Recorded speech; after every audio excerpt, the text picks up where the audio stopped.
Oui, Madame la Présidente, je voulais revenir un instant sur les propos de notre collègue Mattéi tout à l'heure qui regrettait les invectives et une manière de se parler pas tout à fait, je dirais, à l'aune des responsabilités que nous exerçons.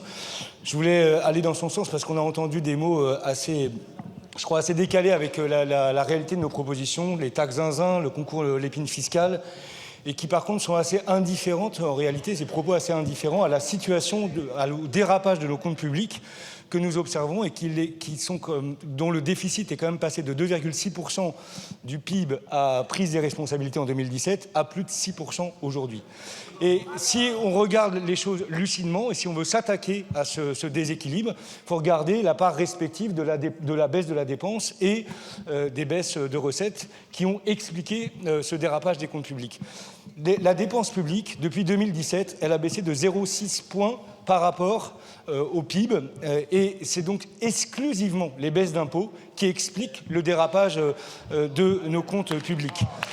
Par conséquent, il est quand même assez irresponsable de nous qualifier de tous les mots lorsque nous envisageons simplement de rétablir des impôts. Il ne s'agit pas là, dans le cas d'espèce, d'augmenter des recettes fiscales, mais simplement de rétablir pour des questions de justice au moment où nos comptes dérapent. Et je terminerai en un mot en disant que la CVAE, elle est remplacée par une part de la TVA pour compenser la perte de ressources par des collectivités, mais cette part, elle n'est acceptable qu'à la condition qu'elle demeure dynamique. C'est la raison pour laquelle elle est considérée comme un impôt.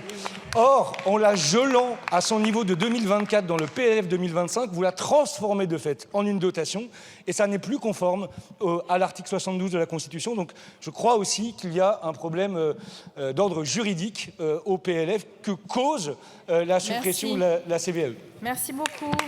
Dans cette discussion commune,